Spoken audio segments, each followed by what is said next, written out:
Welcome back to the CanesInSight baseball podcast powered by NHR and Levine Accident Attorneys. It's been a minute. We want to let the dust settle a little bit before we dove in.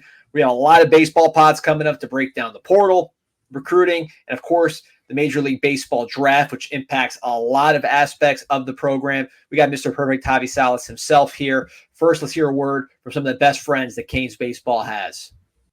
This episode of the CanesInSight podcast is brought to you by our friends at Sala Astorita & Cox, a boutique law firm focusing on securities regulatory matters, broker-dealer and investment advisor regulation, white-collar criminal defense, complex commercial litigation, and securities arbitration and litigation. The firm aggressively represents clients throughout the nation. Contact them now at 561-989-9080. or visit them online at salalaw.com. All right, we are back with former Canes right-hander Javi Salas back in the saddle. Also the co-host of the Bullpen Mafia podcast, talking about baseball generally, major leagues, college, minors. Check that out if you're not on there already. If you like this podcast, you will love Bullpen Mafia. Like and subscribe on all podcast platforms plus YouTube. But Jav, different feeling watching this draft than the NFL draft when you're cheering for every Cane to get picked. Some mixed emotions watching a lot of Canes come off the board in this draft. Yeah, you're absolutely right, man. The juxtaposition of both sports and football, you want your guys to go as high as possible. In baseball, there's a side of you that says, hey, we love this guy. We'd love if he would come back for one more year. Imagine a Gage Zeal, a Rafe Schlesinger, a Herrick Hernandez coming back to shore up that rotation. But, you salute those guys. Obviously, you have 3 starting pitchers go in the top 150 picks, which is incredible. That's I can't imagine there's very many schools across the country that can hold their hat on that. Then you have the high school guys, which, Miami had a top rated class. You see your top 2 recruits go off the board pretty early. So again, from a coaching standpoint, you have your big board and you're just constantly trying to figure out where all the moving pieces are. The baseball world is so different. The draft has changed so much since even when I was around. It was a 50-round draft down to 40. To COVID was 5. Now it's 20 rounds. The draft is all about, hey, are you going to sign? What it all comes down to is this is the number we have. The bonus pool is all, fragmented. Every team knows exactly what they can spend. There's not much, mystery anymore. We saw something I hadn't seen before was guys were pulling their names out, right? We saw all these, would-be freshmen in college next year saying, hey, I'm foregoing the draft. I'm going to commit to whatever school right away. We saw that for the Canes. Worked out in our favor with Mikey Torres. But whirlwind of a 3 days. We'll see where the dust finally settles when guys sign that contract and, make their final decisions. Yeah, we'll get to the high school because Miami had 6 signees, 6 high schoolers drafted in this draft, which is the second highest of any team behind Florida State. So not necessarily a list you want to be too high on. 4th rated class and perfect game obviously took a hit here. And we'll dig into who got here once we know who signed and who didn't, and break down really the high school class. And that'll be a whole separate podcast, but we'll go through some of those names on top of some of the major names that went off the clock from the college ranks. So just starting from the top, David Shields, Mount Lebanon, PA, left-hand signee. He was the highest pick, as expected, I think, for a lot of folks. 41st to the Royals in the second round. He'll be one of those guys like the Yelicks and the Correas that you watch from afar and say, hey, sign with the Canes one day. Third round, Johnny King, as expected, goes high. The Naples right-hander goes 95th to the Blue Jays. A surprise, Ronnie Cruz, who was not anywhere near the highest-rated guy on the recruiting rankings, shortstop from Miami Christian, goes 90th to the Cubs. Actually gets drafted before Gage Zeal, one of the best right-handers in college baseball. So those names, I think, at that level of the draft, you kind of expect those guys to go pro, right? Yeah, look, I mean, like I mentioned, a lot of the draft process now is what's your signability more so than, what your number is or anything other. The fact of the matter is teams got to sign their guys, especially in the first 10 rounds. The bonus pool is only a certain amount of money. You don't get more, you don't get less. You don't want to waste a pick unless you know for certain that a guy's going to show up at your spring training complex in the next couple of weeks. That being said, stranger things have happened. And to your point, we won't exactly know until those guys put pen to paper and sign those contracts that they're not going to be Miami Hurricanes. Now, 4th round, much more familiar names. And this was really interesting. So your Saturday starter goes first off the board, Rafe Schlesinger, 113th pick in the fourth round pick, 113th overall to the Cleveland Guardians, who love the Canes. Talking about CJ Kafis, Andrew Walters. They have been really hitting the Canes hard to get Rafe Schlesinger, left-hander, Saturday starter, but he's the first one off the board. Then to me, that was a surprise because then right after him, 119th to the New York Yankees, which I believe is his hometown team. I think he's really from New York. Gage Zeal was one of the best pitchers, I thought, in the country this year. Certainly by the end of the year with his durability and just his production. Miami's Friday starter goes after Rafe. And then Herrick Hernandez, who had some ups and downs. You didn't see necessarily the results aside from the strikeouts, but had a great performance in the ACC tournament. 119th to the Braves. So three starters off the board in the fourth round. You saw these guys all year. What can you tell me about how this fourth round came out? Yeah, look, I mentioned at the outset, how many programs across the country can say they had 3 starting pitchers drafted in the top 150 picks, right? So it just goes to show the talent that this starting rotation did have, and possibly more so the potential that they had. Obviously, the results weren't necessarily there from a wins and loss standpoint, but major league teams are looking at these guys and saying, hey, we see something here. And I think, there's sort of a path for these guys, right? Like you mentioned, the Cleveland Guardians love the Miami Hurricanes, right? We got Andrew Walters in AAA. CJ Kafis is tearing up AA. So Rafe Schlesinger kind of slots right in with a lot of familiarity. They know the program. And to your point, I was just as surprised as you were that Gage was not that first guy taken. I think from a production standpoint, this is what this guy is. We know exactly what he is. He's a bona fide Friday night guy in college, can go do that, can go be an innings eater in the pros, and that's extremely valuable. But that's not to knock Rafe. Rafe, obviously the swing and miss was there. The deception, he reminded me a lot of Carson Palmquist. I know I talked at length about his development. He was one of those guys where last year didn't get a whole lot of innings, goes to the Cape, has a solid outing, solid summer in the Cape, comes to Miami, his first time as a starter. So you got to think the Cleveland Guardians think there's a long runway for this guy. He's a moldable pitcher. He's got the swing and miss. He's got the velocity from a weird arm slot, left-handed pitcher, which you don't find a lot of. So I could totally see the thesis behind drafting him where they did. Now you move on to a guy like Gage. The proof's in the pudding, right? Gage was a bona fide Friday guy for this Miami Hurricanes team. Absolute bulldog of a starter. You know exactly what you're getting from a projection standpoint. I think the Yankees really got someone who could rocket through their system pretty quickly. I think from a pitching standpoint, having played at the high A, double A level, Gage is the guy you can put in high A right now and can go get a bunch of outs for you. I think there's a ton of value in what he showed this past year for the Hurricanes. Was in a ton of tight games, didn't get a lot of run support, pitched deep and late into games as a starter, which you don't see a lot at the professional level anymore. So I couldn't be a bigger fan of Gage. I really look forward to watching his career in pinstripes. And then last but not least, Herrick Hernandez, who for me was sort of like the swing man of the group, right? I think, we've had some conversations off air. We thought there might be a world where Herrick would come back and sort of, headline next year's rotation. A guy who hadn't pitched a whole lot as a starter, similar to Rafe. But Herrick had that swing and miss pitch. He was one of the guys who led the ACC in strikeouts per 9. We saw it in that final outing against Duke in the ACC tournament where he was lights out. There's something about Herrick. He's got the rising fastball, the big curveball. I'm sure every analytic metric loves his profile. So the Braves did just that. They go out and get their guy in the 4th round. And look, I'm not sure where they're at in the signing process. You never want to speculate, but you have to imagine those guys all drafted in the 4th round are going to go ahead and pursue their big league careers. So you were somebody who you're drafted twice, played how many years in the minors? 4 seasons.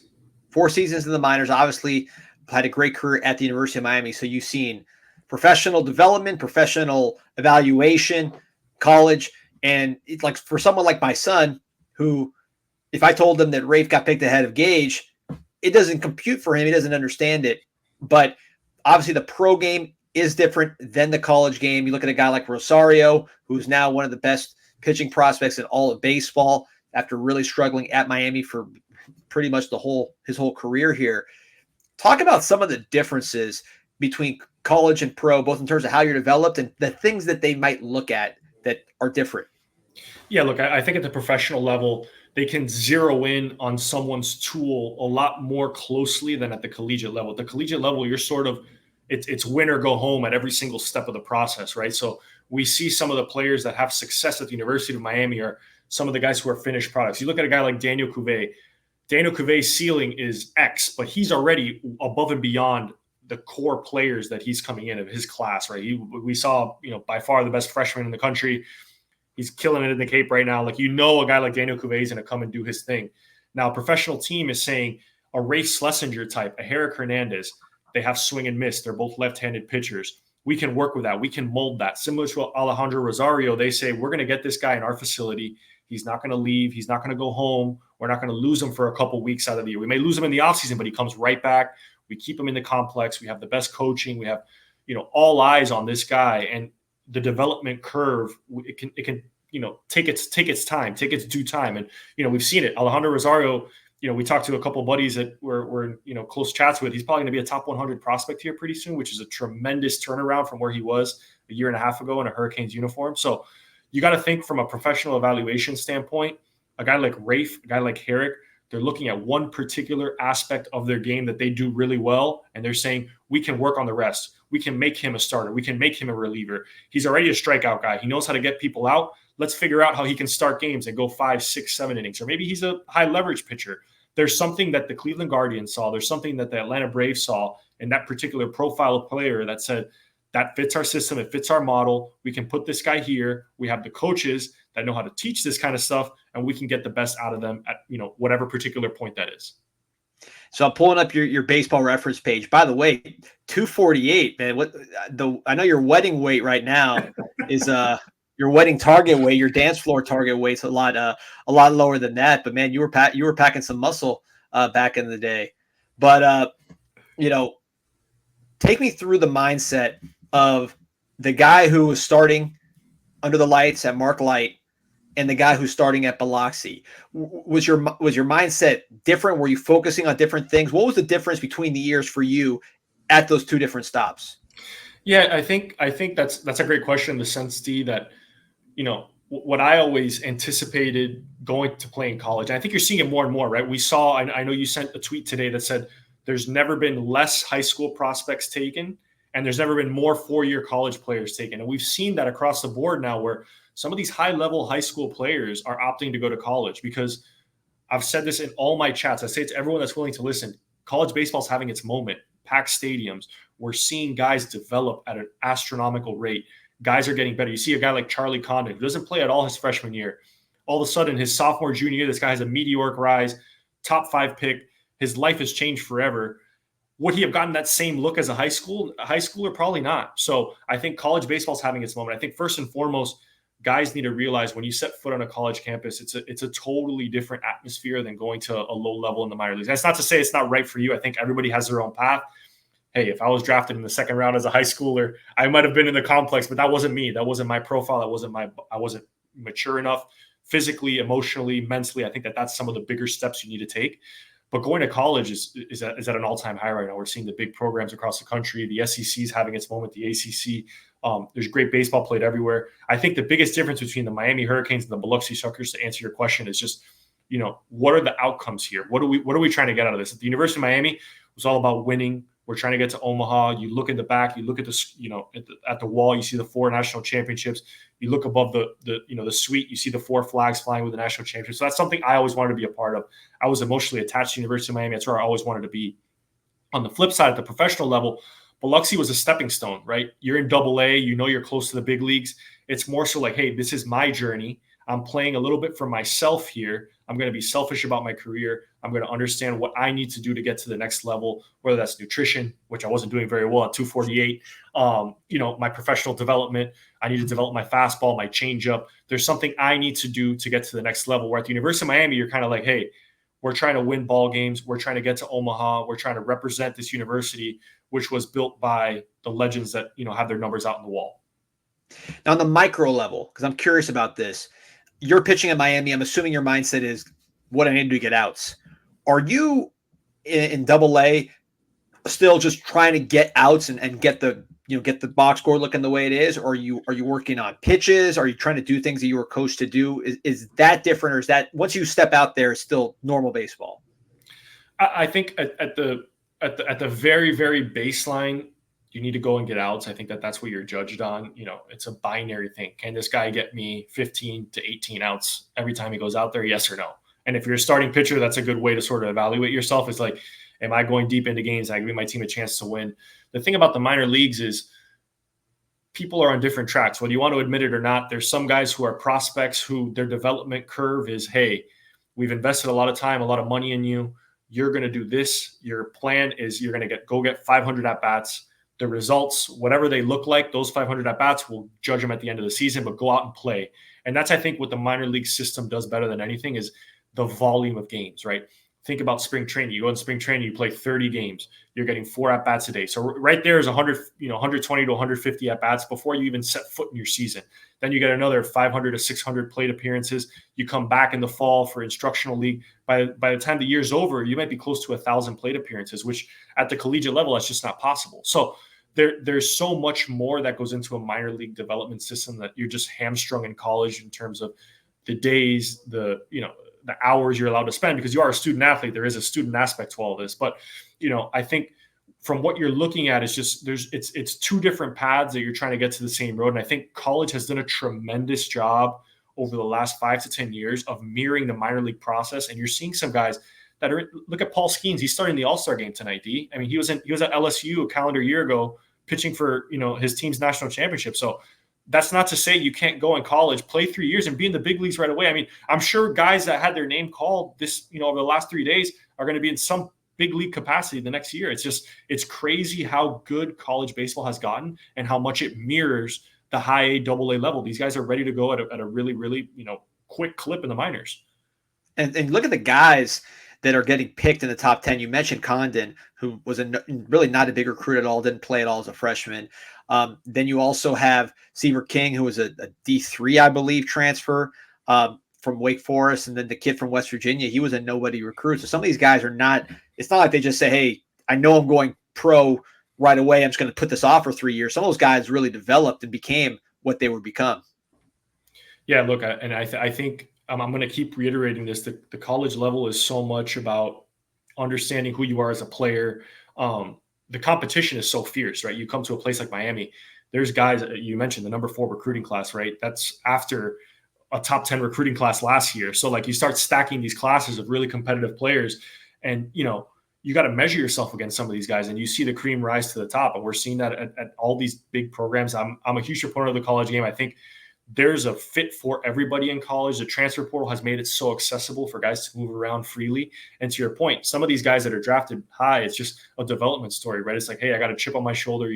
I was so impressed by the Charlie Condon story of not getting any notoriety out of high school, goes to Georgia.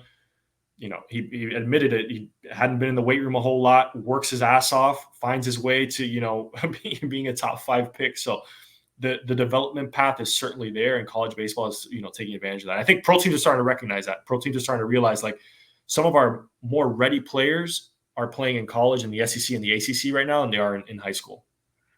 And, speaking of Condon, seeing a right-handed third baseman power hitter go as high as he did, you got your mind kind of wanders to our third baseman, who right now at the Cape had a 477-foot home run with the wood bat. I believe he's leading the whole Cape in OPS. So could he be that one day? Obviously, Pat Burrell's another comparison that's more common for Miami fans. But just looking at Condon, I wonder, is that something that he could eventually be close to based on his current trajectory? Because Condon didn't even play when Cuvée was dominating the ACC at the same age. So who knows? Every development's different, but it's not out of the realm of possibility. No, it's certainly not. And when you see him having the success he's having at the the Cape Cod level, which is arguably the best collegiate summer league in the nation, it just goes to show, like, this guy's the goods. I mean, you and I have been hammering the Daniel Cuvée story. Like, I just hope that next year's lineup resembles, hey, let's put some more meat around this guy, because we understand this is a once in a generation type of guy. And we kept on comparing him to Yo-Yo Morales, but has he already, is he already the type of player that, your mind starts to wander and you say, this guy could be that Charlie Condon. He could hit, 30 plus home runs for us. I mean, he was hitting in a lineup where it didn't have a whole lot of protection and put 20 plus up. So I think obviously the sky's the limit for Daniel Cuvée. Yeah, 477 with wood bats. I mean, I don't think in the majors Ohtani had a 475er, but that's a ways. So some more names here. 11th round, Edgar Colon, a signee out of Varela. I know our friend Harold Martinez talked about this guy a lot. Pitcher, we'll see on that one. 14th round, Adrian Arreziaga from Puerto Rico, Leadership Christian Academy, goes to the Reds. 15th round, Balin Caraballo from Reborn Christian in Orlando to the Angels, outfielder. 17th, a familiar name to Canes fans that we know all about, Jacoby Long. Had a great, much improved senior year. Happy for him going to the Mets. 19th round, another familiar name, Brian Walters, getting drafted by the Mariners. So let's talk about the Miami kids, the Hurricanes here. Long, his development to go from somebody who probably was not on pace to get drafted to getting drafted here. Yeah, he had a really nice season. D. I think early on in the year hadn't really found his way in the lineup. Probably the first quarter of the season was getting spotty at bats, and it's a great story of, hey, you get your opportunity, you make the most of it. One of the more consistent hitters down the stretch for the Hurricanes. Countless big hits, plays a really, really good center fielder, which I think is where his true value is right now. The field tool, the run tool, the bat will come. I think teams are going to take the risk on the middle of the field. I know we talk about it with so many of our baseball friends, right? Like center field, shortstop, catcher, that's where you got to be really solid. Jacoby Long is going to be a really nice piece for someone, whether that's as a fourth outfielder until that bat develops. You can find your way like that. There's a lot of guys.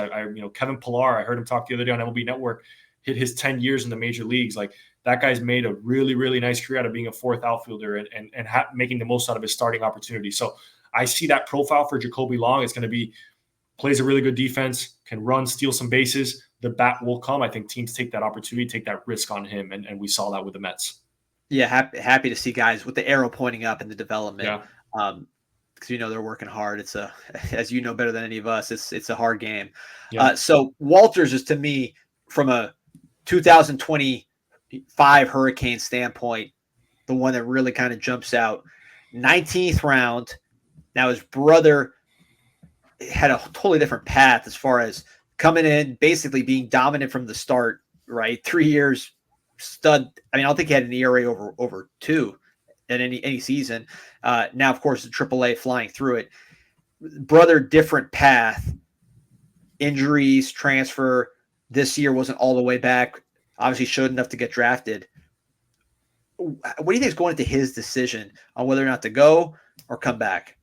Yeah, this is one that definitely has a big sway in either direction for that next year's crop of Canes, right? The 2025 Canes.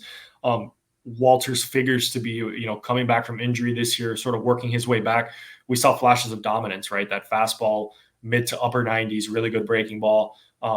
I would anticipate those conversations are very, very fluid, both from the coaching staff, from, the group advising him and from the, professional team, the Seattle Mariners. So, in terms of where you're sort of tense right now, this is, there's one spot and this is it right here, because you're looking at this guy and you're saying he's going to be a big part of our team next year, but he has this opportunity to pursue his professional dream. I'm not exactly sure what factors are going into all this. It's definitely one of those things where like a decision will be made, and you definitely don't want to speculate, but I know from a Hurricane standpoint, they want Brian Walters in the building as much as anybody. I think that, from a culture standpoint, from a character standpoint, this kid is definitely going to be one of the leaders of that 2025 team.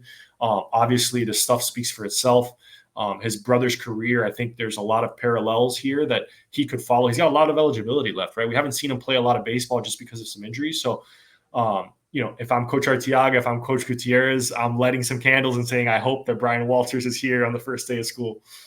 I know there's some question about starter. If he stays at UM, I don't know how he's going to develop in the pros. I'd imagine a reliever if he goes that route. So that'll be interesting to watch as well.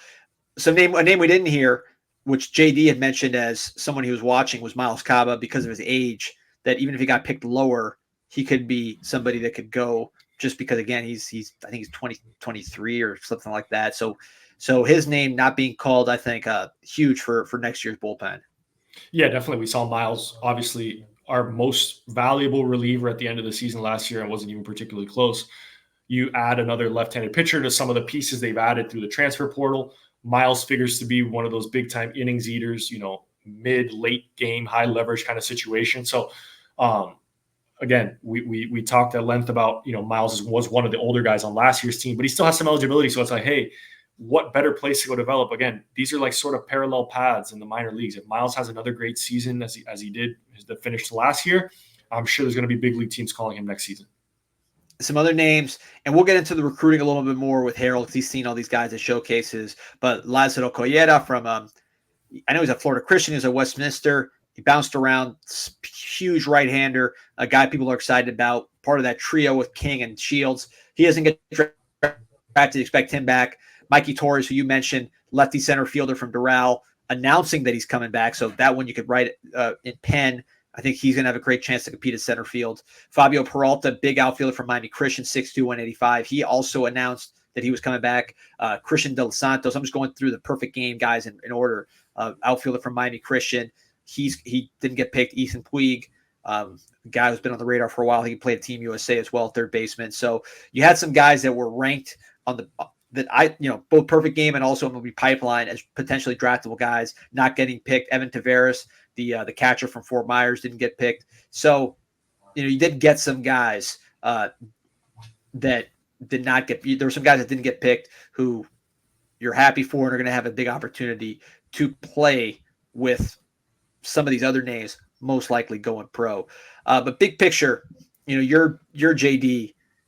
How do you sell some of these draft results to portal kids, to high school kids? Yeah, look, I think obviously from a wins and loss standpoint, last year was an anomaly in the Miami, sort of ecosystem, right? We talk about some of these programs that are on the rise, that we're sort of competing with now, right? The Wake Forest has sort of entered the realm of, hey, they've had a bunch of first round picks. They have this pitching lab, but like Miami is still a destination school, right? You look, again, I always tell people, like, look into the outfield, look at all the numbers on that wall, look up above the suites, and you see the 4 national championship flags flying.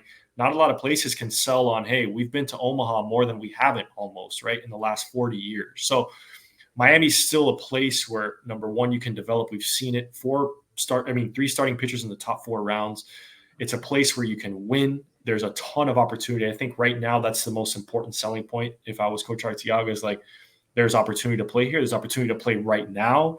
And this is a place that loves a winner. I think, I know you and I have talked offline a little bit about this, but I read Ron Frazier's book, which was a tremendous book, by the way. I think all Canes fans, if you get the opportunity, buy it. You're gonna breeze through it. It's gonna be, in one fell swoop, you're gonna be locked into that book. It's a tremendous book.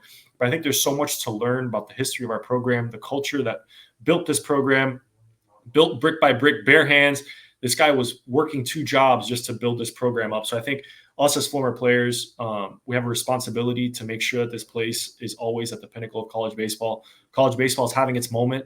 Like I said, more fans than ever, TV exposure. These guys NIL has entered the chat and has made, there's guys making money. Like, this is the tremendous sort of tipping point for college baseball. And we're seeing guys go right into the pros. Like, there's no longer the excuse of, hey, you go to college, you waste 3 years of professional development. No. Look at Paul Skeens. Look at some of these other guys that are transitioning right away. So if I'm Coach Arteaga and this coaching staff, I'm selling them, number one, this is a place where you win, where you learn how to win.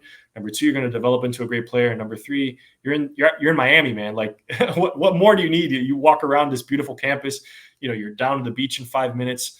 This place is it's a diverse, it's a very vibrant community. And again, a chance to win. I think that's what every collegiate player wants, is the opportunity and a chance to go to Omaha. And Miami's done that better than anybody, arguably, in the last 30 years. Sign me up. I'm in. Like and subscribe to this podcast. Like and subscribe and check out Bullpen Mafia if you haven't. Strong recommendation. Awesome podcast. You also check out that interview you do with the author of that Ron Frazier book, David Brower. I second everything you said, Javi. Unbelievable book. Great interview. We're going to be bringing you a lot, man, because we're going to break down, now that dust settles, we're going to break down the portal additions. We're going to break down the recruiting class. A lot to talk about here in the offseason. One thing I didn't mention, Randall Diaz, Indiana State shortstop, going 5th round to Washington. I know he's someone that Miami's had interest in. So the portal, there could be more action coming up now that the dust is settled as far as who's going pro and who's not. So I'll be interested to watch. But again, thank you, everybody. Go Canes. Go Canes. Thanks, D.